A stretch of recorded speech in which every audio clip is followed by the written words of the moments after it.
Everyone, कैसे हैं आप सब। उम्मीद करती हूँ आप सब अच्छे होंगे, मस्त होंगे, स्वस्थ होंगे और आपकी पढ़ाई भी बहुत अच्छी होगी। तो हमने स्टार्ट कर रखी है केमिस्ट्री। आज करते हैं केमिस्ट्री का 102वां क्वेश्चन। क्वेश्चन क्या है, अपचयन क्या है, मतलब कि जो रिडक्शन है वो क्या होता है। इलेक्ट्रॉन त्यागना, इलेक्ट्रॉन ग्रहण करना, ऑक्सीजन ग्रहण करना या फिर हाइड्रोजन हटाना। तो हमने कल पढ़ा था ऑक्सीडेशन, जिसके अंदर क्या था, इलेक्ट्रॉन त्यागना मतलब कि लॉस ऑफ इलेक्ट्रॉन। और आज क्या पूछा है, रिडक्शन। तो रिडक्शन में क्या हो जाएगा, ऑक्सीडेशन का उल्टा मतलब कि इलेक्ट्रॉन ग्रहण करना। तो ये इसका आंसर हो जाएगा। क्वेश्चन नंबर नेक्स्ट है, ऑक्सीकरण में किसकी वृद्धि होती है। ऑक्सीकरण मतलब कि ऑक्सीडेशन में किसकी वृद्धि होती है, तो किसकी होगी, इलेक्ट्रॉन की या फिर ऑक्सीजन की या फिर प्रोटॉन की या फिर न्यूट्रॉन की। तो अगर ऑक्सीजन पूछा है, ऑक्सीकरण पूछा है, ऑक्सीडेशन पूछा है, तो इसके अंदर ऑक्सीकरण की वृद्धि होगी। अगर रिडक्शन पूछे तो ऑक्सीजन की डिक्रीज होगा उसमें, ठीक है। नेक्स्ट है, अपचयन में किसकी वृद्धि होती है। अपचयन मतलब कि रिडक्शन। रिडक्शन में क्या होता है, जो ऑक्सीजन होता है ना, इसकी तो होती है कमी और जो हाइड्रोजन होता है इसकी होती है वृद्धि। तो इसका आंसर क्या हो जाएगा, राइट ऑप्शन बी, हाइड्रोजन, ठीक है। नेक्स्ट क्वेश्चन है, ऑक्सीकरण संख्या किसे दर्शाती है। ऑक्सीडेशन नंबर इंडिकेट क्या करता है, परमाणु द्रव्यमान, आवेश अनुमान, नाइट्रोजन संख्या या फिर आयन त्रिज्या। तो इसका आंसर हो जाएगा जो ऑक्सीडेशन नंबर है वो अपीरेंट चार्ज, आवेश का अनुमान बताती है, ठीक है, कि भाई मतलब कितने चार्ज हैं ऑक्सीडेशन के वो लॉस किए हैं ऑक्सीडेशन में। नेक्स्ट है जो क्वेश्चन वो है, Na तो है रिएक्टेंट साइड, मतलब कि एरो होता है इसके लेफ्ट साइड रिएक्टेंट होता है और जो एरो के सेकंड साइड होता है, जो राइट साइड होता है वो प्रोडक्ट साइड होता है। तो Na है, अगर इसने एक इलेक्ट्रॉन त्याग कर दिया तो ये क्या बन जाएगा, Na+। तो ये किस रिडक्शन का, किस प्रोसेस का एग्जाम्पल है ये बताना है। तो इसने क्या किया है, इलेक्ट्रॉन को लॉस किया है, त्याग किया है। तो इसका क्या हो जाएगा, हमने पढ़ा था जो रिडक्शन है इसके अंदर ऑक्सीजन ग्रहण करेगा, जो ऑक्सीडेशन है इसके अंदर ऑक्सीजन रिडक्शन होगा मतलब कि रिड्यूस होगा। तो इसका आंसर क्या हो जाएगा, ऑप्शन बी, ऑक्सीडेशन, ऑक्सीकरण, क्योंकि इसने इलेक्ट्रॉन लॉस किया है, ठीक है। नेक्स्ट क्वेश्चन क्या देखो, Cl2+2 इलेक्ट्रॉन और ये जो प्रोडक्ट साइड बन जाएगा 2Cl-, मतलब कि जो ये है क्लोरीन, ये इसने 2 इलेक्ट्रॉन ग्रहण किए हैं तब ये 2Cl बना है। तो ये क्या हो जाएगा, रिडक्शन, क्योंकि रिडक्शन के अंदर इलेक्ट्रॉन ग्रहण होंगे, ठीक है। नेक्स्ट क्वेश्चन है, ऑक्सीकारक क्या करता है, ऑक्सीडाइजिंग एजेंट है वो क्या करता है। तो इसका क्या हो जाएगा, इलेक्ट्रॉन देता है, इलेक्ट्रॉन ग्रहण करता है, प्रोटॉन देता है या फिर न्यूट्रॉन देता है। ऑक्सीडाइजिंग एजेंट मतलब कि देखो जो ऑक्सीडेशन होता है ना वो होता है रिड्यूसिंग एजेंट, ठीक है, और जो ऑक्सीडेशन होता है वो होता है रिड्यूसिंग एजेंट, और जो रिडक्शन होता है वो है ऑक्सीडाइजिंग एजेंट। तो हमने पढ़ा था कि जो रिडक्शन है वो इलेक्ट्रॉन ग्रहण करता है। तो रिडक्शन अगर इलेक्ट्रॉन ग्रहण करेगा तो जो रिडक्टेंट है, रिडक्शन है, उसी को ऑक्सीडाइजिंग एजेंट बोलते हैं। तो इसका आंसर क्या हो जाएगा, एक्सेप्ट इलेक्ट्रॉन्स। नेक्स्ट क्वेश्चन है, रिड्यूसिंग एजेंट क्या करता है। ये जो रिड्यूसिंग एजेंट है ये ऑक्सीडेशन होता है, तो ऑक्सीडेशन क्या करता है, इलेक्ट्रॉन त्यागता है, ठीक है। नेक्स्ट क्वेश्चन है, ऑक्सीकरण और अपचयन साथ साथ होने वाली प्रक्रिया क्या कहलाती है। अपघटन, रिडॉक्स, संयोजन या फिर विस्थापन। तो ये क्या हो जाएगी, रिडॉक्स रिएक्शन, ठीक है। ऑक्सीडेशन और रिडक्शन इन दोनों की जो प्रोसेस होती है उसको रिडॉक्स रिएक्शन कहते हैं। नेक्स्ट क्वेश्चन है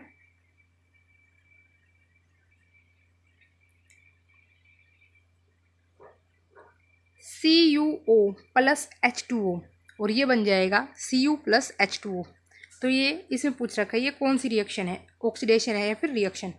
तो इसके अंदर देखो क्या हुआ है, CuO है, यहाँ से ऑक्सीजन H2 के पास गया है, मतलब कि जो ये है ऑक्सीजन इसका लॉस हुआ है। तो ऑक्सीजन लॉस किस में होगा, रिडक्शन में, ठीक है।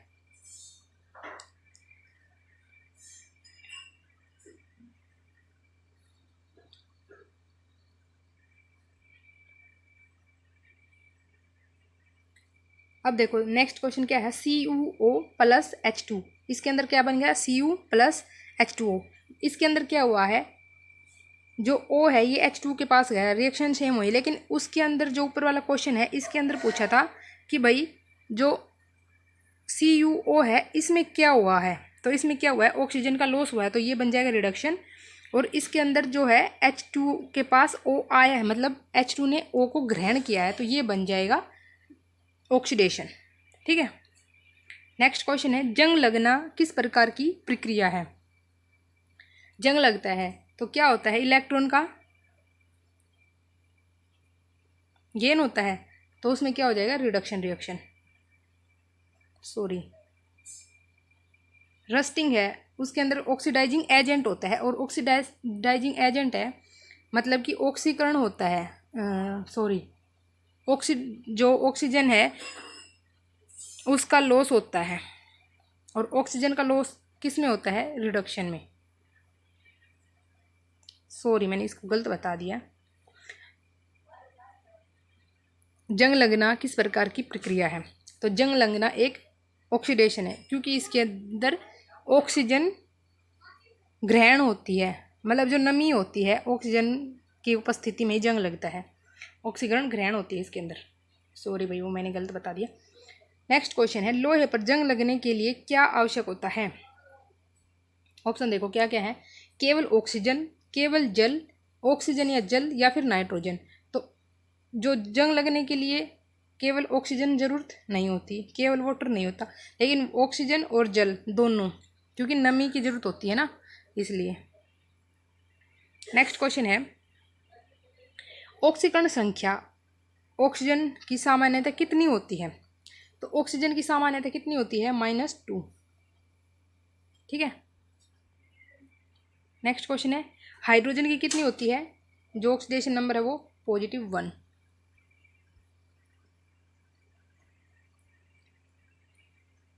नेक्स्ट क्वेश्चन देखो, तत्व की मुक्त अवस्था में ऑक्सीकरण संख्या कितनी होती है। अगर कोई मुक्त अवस्था में है ऑक्सीकरण, सॉरी कोई भी एलिमेंट, तो उसकी ऑक्सीडेशन नंबर कितना होगा। देखो मान लेते हैं कोई भी एलिमेंट है, ठीक है, वो मुक्त है, पॉजिटिव वो है, फ्री है, तो उसके ऊपर पॉजिटिव और नेगेटिव कोई भी नंबर नहीं है, कोई भी चार्ज नहीं है, वो टेंशन फ्री है, तो उसके ऊपर क्या होगा, 0, ठीक है। नेक्स्ट क्या है, KMnO4 एक अच्छा क्या है, क्या है, ऑक्सीडाइजिंग एजेंट, ठीक है।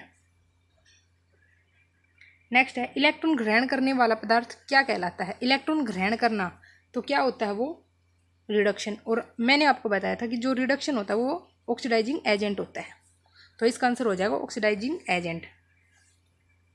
नेक्स्ट क्वेश्चन है, इलेक्ट्रॉन त्यागने वाला पदार्थ क्या कहलाता है। त्यागने वाला, अगर ग्रहण करने वाला ऑक्सीडाइजिंग एजेंट है तो त्यागने वाला क्या होगा, रिड्यूसिंग एजेंट, ठीक है। नेक्स्ट है, एसिड क्या होता है। OH आयन देने वाला, H+ आयन देने वाला, न्यूट्रॉन देने वाला पदार्थ, या फिर इलेक्ट्रॉन देने वाला पदार्थ। तो इसका आंसर हो जाएगा हाइड्रोजन देने वाला पदार्थ, आयन देने वाला पदार्थ। क्षार का होता है, मतलब कि बेस क्या होता है, तो इसका क्या हो जाएगा, अगर एसिड के अंदर H+ आयन देते हैं तो जो बेस है इसके अंदर OH+ आयन देंगे, तो इसका जो करेक्ट आंसर है वो हो जाएगा B, ठीक है। नेक्स्ट क्वेश्चन है, ये है, निम्न में से कौन एक अम्ल है। ये ऑप्शन दे दिए, इनमें से बताना है कि कौन सा एक अम्ल है। देखो NaOH, OH है इसके लास्ट में, ठीक है, HCl, KOH, CaOH। तो जो OH वाले हैं ये तो होंगे नहीं, क्योंकि इनके अगर इनका वो करेंगे, इनका जब वो होगा इलेक्ट्रोलाइसिस, तो क्या होंगे Na+ और OH नेगेटिव, इसमें टूट जाएंगे ये, ठीक है। तो ये जो OH है ना ये आयन देते हैं, लेकिन एसिड क्या होता है जो H+ आयन देगा, मतलब कि अगर HCl अगर टूटेगा तो ये HCl में होगा और ये H+ आयन देगा, ठीक है। तो इसका राइट आंसर हो जाएगा HCl। नेक्स्ट क्वेश्चन है, निम्न में से कौन सा एक क्षार है, मतलब कौन सा एक बेस है। H2SO4 एसिड है, HNO3 एसिड है, NaOH ये बेस है क्योंकि इसके अंदर OH आयन है, तो ये आंसर हो जाएगा HCl, ऑल्सो एक एसिड है। अम्ल और क्षार की अभिक्रिया से क्या बनता है, क्या बनता है, acid plus base equal to बन जाएगा सोल्ट, साथ में क्या बनेगा, वाटर, ठीक है। देखो एक रिएक्शन लेते हैं, एसिड क्या होता है,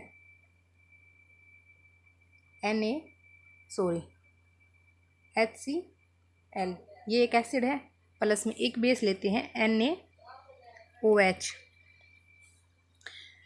अगर इन दोनों की रिएक्शन होगी क्या होगा, यहाँ से Cl और यहाँ से Na, ये एक प्रोडक्ट बना लेंगे NaCl, और जो बच गया वो एक H यहाँ से और एक OH यहाँ से, ये मिलके बना लेंगे वाटर। तो जो NaCl है ना ये सोल्ट है और H2O है ये वाटर है, तो इसका जो राइट आंसर हो जाएगा वो हो जाएगा साल्ट और वाटर, ठीक है। नेक्स्ट क्वेश्चन है, HCl और NaOH, NaCl और H2O ये किस टाइप की रिएक्शन है। तो देखो ये किस टाइप की रिएक्शन होगी, पहले देखो क्या है, विस्थापन, डिस्प्लेसमेंट होता है कि जैसे कि ये रिएक्शन है HCl और NaCl, इसका HCl और Na ये इसके साथ रिप्लेस कर जाएगा और जो H2O है ये अलग रिएक्शन बना लेगा, तो ये है ना डिस्प्लेसमेंट रिएक्शन होगी, ठीक है। सेकंड क्या है,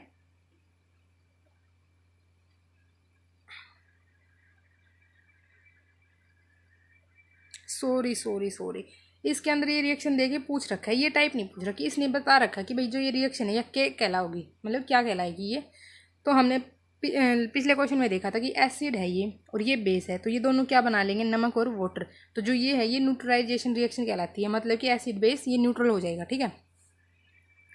जो ये मैंने बताया ना आपको ये अलग चैप्टर है, मतलब अलग है ये केमिकल रिएक्शन का चैप्टर, उसमें आएंगे ये। अब है नीला लिटमस अम्ल में कैसा हो जाता है, जो नीला है वो अम्ल में कैसा हो जाएगा, तो वो हो जाएगा रेड। एक ट्रिक याद कर लो,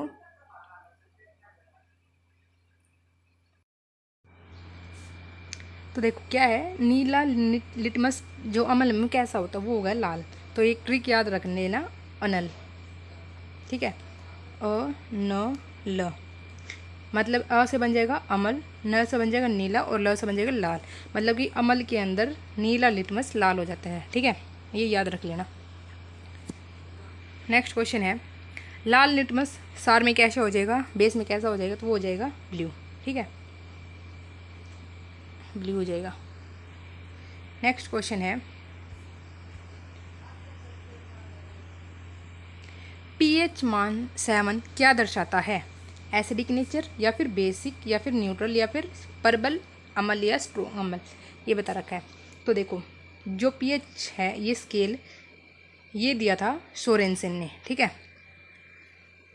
ये क्या होता है, एक 0 to 14 नंबर का एक स्केल होता है जिसके अंदर 7 होता है वो न्यूट्रल होता है, 7 से नीचे होता है वो एसिडिक होता है और 7 से ऊपर जो 14 तक होता है वो बेस होता है, ठीक है। तो इसमें क्या पूछ रखा है, 7 प्रॉपर 7 क्या हो जाएगा, बेस, उदासीन, ठीक है। अगर 7 से नीचे है और 0 से ऊपर है तो एसिडिक हो जाएगा, और 7 से ऊपर लेकिन 14 से नीचे है तो वो बेस बन जाएगा।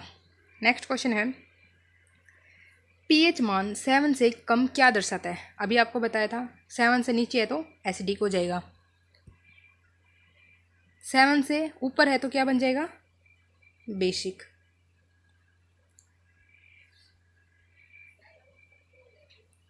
ठीक है। नेक्स्ट क्वेश्चन है, निम्न में से कौन प्रबल अम्ल है? स्ट्रॉन्ग एसिड पूछ रखा है तो कौन सा है? देखो, CH3, CH, HCl, H2CO3, citric acid. तो इसके अंदर क्या हो जाएगा? HCl। क्योंकि अगर देखो HCl है,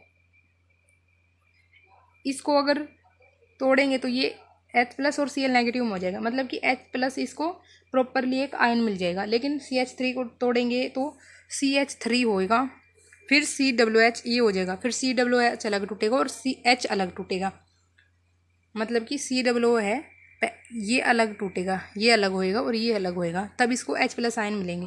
सेम इसमें, सेम सिट्रिक एसिड में। ठीक है, तो इसका आंसर हो जाएगा HCl। नेक्स्ट क्वेश्चन है, सिरके में कौन सा अम्ल पाया जाता है? सिरके में कौन सा अम्ल पाया जाता है? सिट्रिक, एसिटिक, टार्ट्रिक या फिर लैक्टिक। तो इसका आंसर हो जाएगा एसिटिक एसिड। नेक्स्ट है, नींबू में कौन सा पाया जाता है? तो नींबू के अंदर पाया जाएगा सिट्रिक। मतलब सिट्रिक अम्ल किस में पाया जाता है? जो खट्टी नींबू टाइप की चीज़ें होती हैं, जैसे कि नींबू, संतरा, ठीक है, इनके अंदर आंवला, सिट्रिक एसिड पाया जाता है। नेक्स्ट क्वेश्चन है, दही में कौन सा अम्ल पाया जाता है? दही में लैक्टिक एसिड। ठीक है। नेक्स्ट क्वेश्चन है, चींटी के डंक में कौन सा अम्ल पाया जाता है? तो इसका आंसर हो जाएगा फॉर्मिक अम्ल। ये नहीं एग्जाम में बहुत बार पूछा जाता है कि भाई कौन से पदार्थ में कौन सा एसिड पाया जाता है, तो ये याद कर लेना। नमक कॉमन साल्ट का रासायनिक सूत्र क्या है? कॉमन साल्ट कौन सा है? NaCl। हम भी आपने पढ़ा था कि जो एसिड और बेस है वो मिलकर क्या बनाते हैं? साल्ट प्लस में वाटर। तो जो NaCl है ये बेसिक साल्ट है, KCl है ये है सेंधा नमक। ठीक है, तो इसका आंसर पूछ रखा है इन्होंने कॉमन साल्ट, तो कॉमन साल्ट हो जाएगा NaCl। नेक्स्ट है, बेकिंग सोडा का रासायनिक सूत्र क्या होता है? बेकिंग सोडा पूछ रखा है इन्होंने, तो इसका आंसर हो जाएगा NaHCO3, Na2CO3 ये हो जाएगा, सॉरी इसका आंसर तो ये होगा NaCO3, ये हो जाएगा सोडियम कार्बोनेट, और CaCO3 हो जाएगा कैल्शियम कार्बोनेट। आंसर इसका हो जाएगा NaHCO3। नेक्स्ट है, धोने का सोडा जो है वो कौन सा है? तो इसके अंदर ऑप्शन देखो क्या है? Na2CO3, 10H2O, NaCl, NaOH या फिर NaHCO3। अभी हमने देखा था कि NaHCO3 है ये है बेकिंग सोडा, NaCl क्या होता है? सामान्य नमक, कॉमन साल्ट, और जो NaOH होता है ये होता है कास्टिक सोडा। तो बच गया क्या? Na2CO3, 10H2O ये हो जाएगा वॉशिंग सोडा। ठीक है। नेक्स्ट है, अम्ल का स्वाद कैसा होता है? अम्ल कैसा होता है? स्वाद में खट्टा, और जो बेस होता है वो होता है बिटर, कड़वा। नेक्स्ट है, विलियन सॉल्यूशन क्या होता है? सॉल्यूशन क्या होता है? शुद्ध पदार्थ या दो से अधिक पदार्थों का समांगी मिश्रण, एलिमेंट या फिर कंपाउंड। तो इसका क्या हो जाएगा? दो से अधिक पदार्थों का समांगी मिश्रण, मतलब कि दो कोई भी सब्सटेंसेज हैं उनका जो मिक्सचर है उसको सॉल्यूशन बोलते हैं। नेक्स्ट क्वेश्चन है,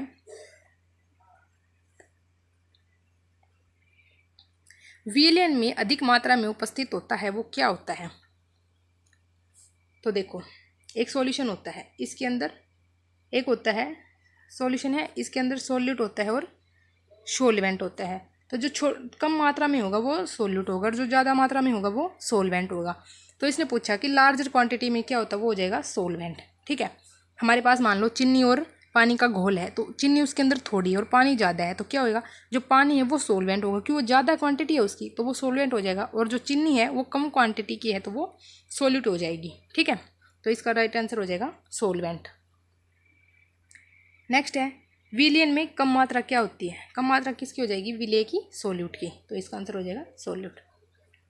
ठीक है, नेक्स्ट है चीनी का पानी में घुलना किसका उदाहरण है, ये हो जाएगा होमोजीनियस मिक्सचर। क्यों, क्योंकि समांगी मिश्रण क्या होते हैं, जो बिल्कुल घुल जाते हैं, कोई भी कण उसका अलग नहीं दिखता। तो अगर पानी में चीनी को घोलेंगे तो वो बिल्कुल ऐसे हो जाएगी जैसे कि पानी में कुछ घोला ही नहीं है। ठीक है, तो इसका आंसर हो जाएगा होमोजीनियस मिक्सचर। नेक्स्ट है नमक और पानी का मिश्रण क्या कहलाता है, सॉल्यूशन। अभी हमने पढ़ा था कि भाई अगर पानी में कोई ऐसी चीज़ घोलें, जैसे कि हमने चीनी और पानी का घोल देखा था, तो नमक सोल्यूट है और जो पानी है वो सोलवेंट है, तो सोल्यूट और सोलवेंट का जो मिक्सचर होता है वही सॉल्यूशन होता है। नेक्स्ट क्वेश्चन है विलयन का सबसे सामान्य विलायक कौन सा है, मतलब कि जो सॉल्यूशन है, सॉरी जो सोलवेंट है उसका सबसे कॉमन एग्जाम्पल क्या है, तो वो हो जाएगा वाटर। ठीक है, नेक्स्ट है कोलाइड में कणों का आधिकार कितना होता है, तो कणों का जो आकार है वो कितना होगा,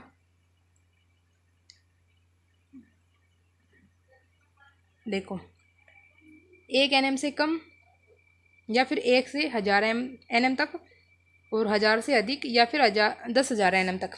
तो क्या होगा, जो कोलाइड्स हैं उनके जो कण हैं उनका साइज होगा वो 1 से 1000 nm तक होगा। nm क्या होता है, नैनोमीटर। ठीक है, नेक्स्ट क्वेश्चन है निम्न में से कोलाइड का उदाहरण है, कोलाइड का उदाहरण क्या है, नमक का घोल, मिल्क, चीनी का घोल, या फिर कॉपर सल्फेट का घोल। तो इसके अंदर आंसर हो जाएगा मिल्क।